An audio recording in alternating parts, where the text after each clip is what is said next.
Hello there, fat ass. Your name was George, wasn't it? It says it right here on your driver's license. Well, Georgie, I'm glad you finally mustered up the balls to play this recording. Sorry about the mess, by the way. Today's dinner was a bit of a fighter. The blood on the truck seats will have probably dried up by the time you listen to this. I guess I could have cleaned it up when I was in your body, but I got lazy. So you'll have to be the one to do it. Cleaning up and destroying evidence was always my least favorite part of my craft anyways. I like killing people and watching the light fade from their eyes. And I love getting to cook with the exquisite meat they leave behind. But hiding their inedible bones somewhere the police couldn't find them, now that's just a pain in the ass I had to put up with if I wanted to keep doing what I do. Now, thanks to you, I don't have to do any of that and just enjoy the fun stuff. So thanks for that. I guess that's a proper punishment for you, though, considering that you were the one who killed me. Now you'll just have to live with me possessing you every now and then in exchange for killing me. It's almost poetic, isn't it?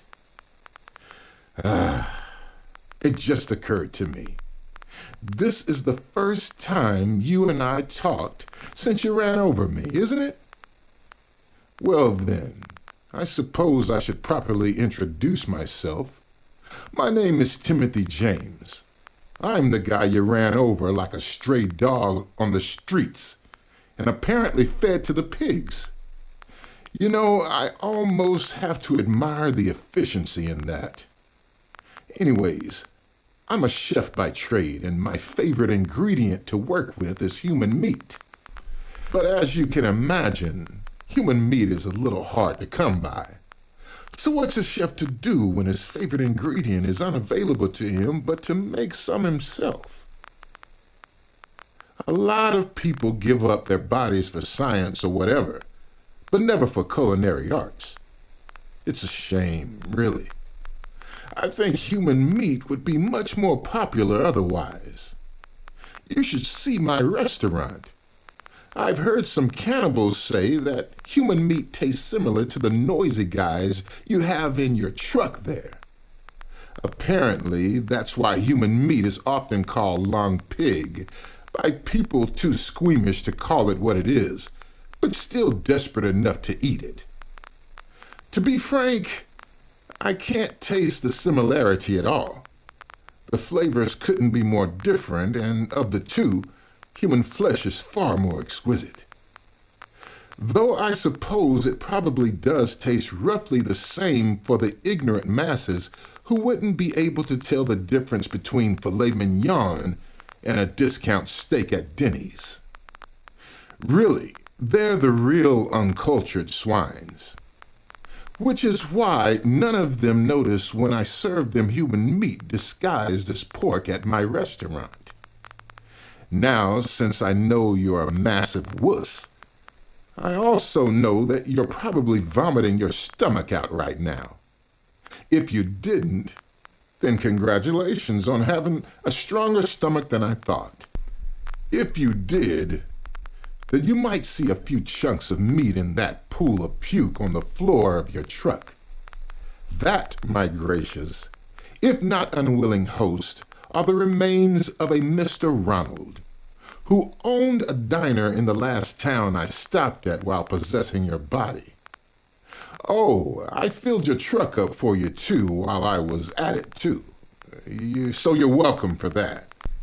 Anyways, I met with old Ronald at the town's diner. Honestly, I don't know why anyone would bother opening a privately owned diner in a town like that in the middle of bumfuck nowhere. You can serve anything to the uneducated dipshits who live there, and they wouldn't know it's pig shit till the third bite. And after eating the food in Ronald's diner, out of desperation, I was convinced that they'd be better off eating pig shit instead if his diner food was the only other option available.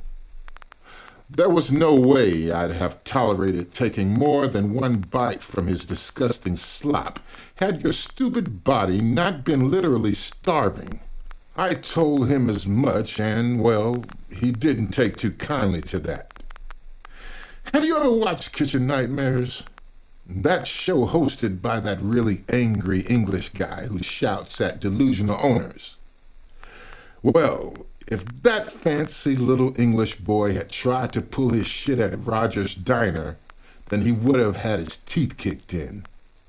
That old fart was stronger than he looked. If I had to guess, it was probably the result of years of hauling heavy ingredient boxes around the kitchen, and obviously never lacking in food. He pulled me out by the back of his diner and started beating me up with his bare hands. It might not have been my body taking the beating, but I'm sure you remember, my body is currently pig shit. So your large tube of a body is all I got at the moment. Plus, it hurt like hell to get my shit kicked in. The only silver lining I got from that was knowing you'll be feeling sore too, once I hand control back to you. I barely managed to grab a beer bottle that fell from the diner dumpster in time before he knocked me out. Now, Roger might have been a belligerent bully, but that's all he is. A bully who uses his strength to pick on people he didn't like, just to make himself feel bigger or to salvage the remnants of his fragile ego after someone says something he didn't like. He planned to beat me up, maybe rob me and leave me inside the dumpster, but not kill me. When I hit back, I didn't try to hurt him. I tried to kill him. As you can clearly tell from the half-digested bits of meat probably floating in your vomit right now, I succeeded. I cleaned and cooked him at the back of his own diner. Thankfully, the people of the town apparently share my opinion of his cooking because nobody came into the diner until some tourist on a road trip stopped by late in the evening. By then, I'd already had my feel of the body and decided that I can be nice to the plebeians around me every once in a while. I scraped some meat off Roger's bones in the back and molded them into meat patties. I served that tourist the best sloppy joe of his life that night. His words, not mine. It's good to know that there are still some people out there who can appreciate good food. Speaking being nice, I've been awfully nice to you so far. I've made sure to clean up after myself after every kill by taking a page out of your book and feeding them to the pigs. The police haven't even noticed that a bunch of people from the towns we visited have gone missing yet. Hell, I've been killing for 3 years and nobody's found the skeletons I buried in the Nevada desert yet. I'm sure they'll put 2 and 2 together at some point, though. Well, my niceness ends here.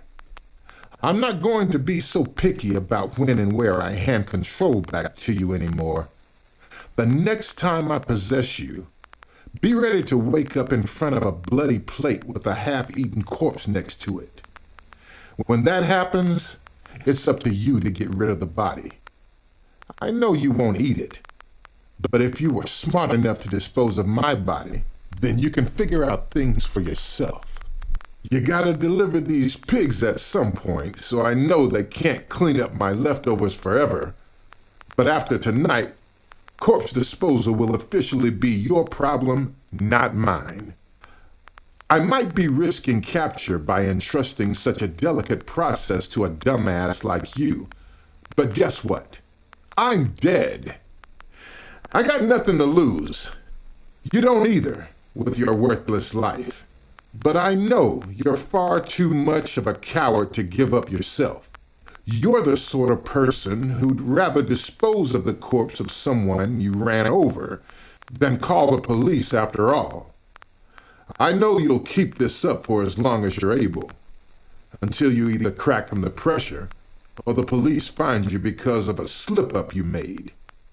As long as I'm dragging you down with me, I don't care if I'm going to hell. But in the meantime, I'll be using your body to have some more fun before meeting the big guy downstairs. Good luck, Georgie. You're gonna need it.